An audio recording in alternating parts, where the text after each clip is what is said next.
Greetings, everybody. Today's words to live by are: the player of the inner game comes to value the art of relaxed concentration above all other skills. He or she discovers a true basis for self confidence, and he or she learns that the secret to winning any game lies in not trying too hard. So that is one of my personal favorites. I love all the quotes that I'm sharing with you, but that's one of my personal favorites because it's from The Inner Game of Tennis by Dr. Timothy Gallwey. And it's also the first book that I ever read cover to cover. And when I was young, I didn't read many cover to cover. There was probably only two or three until I was in my 20s, but that was one that I read cover to cover when I was about 11 years old. And there's so much in here to sort of unpack.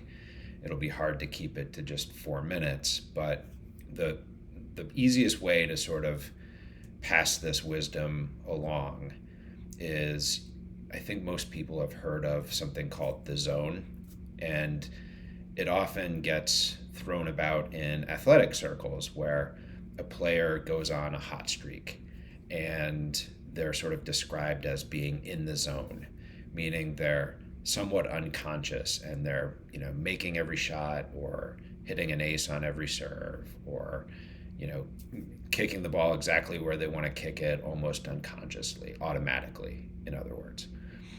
And so the goal of every athlete is to get in the zone because you're seemingly on fire and you can't stop making every shot that you take, those types of things. So you can also sort of describe it or envision it in something where writers get on a tear and they just go into total zone mode where everything that comes into your mind comes out on a piece of paper or on a keyboard just perfectly and almost effortlessly, where you go on a run for a while and you can't stop writing because it's all just flowing out of you.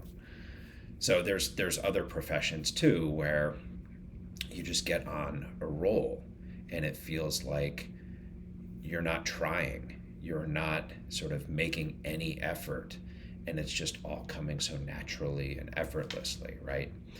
And so I initially used this wisdom and this quote from the book in my tennis career. And I think, especially in a sport like tennis, for me, it was a lot of the reason why I kept my composure or tried to keep my composure so often in the heat of intense competition. It was so that I could more easily get myself into that zone, into that relaxed state of concentration where you don't hear anything, there's no distractions, and yet you're not using very much effort. And so I think when it comes to life, I've tried to recreate those sort of conditions quite often before in my life, whether it's preparing to make a big speech and then during the course of the speech, if you're making a good one and you're really on point, you get to the end of the speech and you go, what did I just say? It was all just unconscious and automatic, right? And you can also create those conditions, I think, through deep relaxation. But the biggest thing of all is always to trust the work that you've done. And so whether it's practice or it's preparation, two of the big P's right there, practice and preparation for anything, it gets you into this trusting state where you can just lean back and say, I've done the work.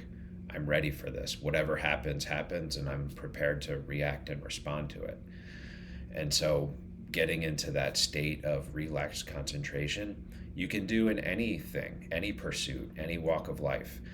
And I highly recommend trying to get into that state. And I'd love to do a deeper dive on this if anybody has the desire to sort of hear more about this topic, because I love talking about it, obviously.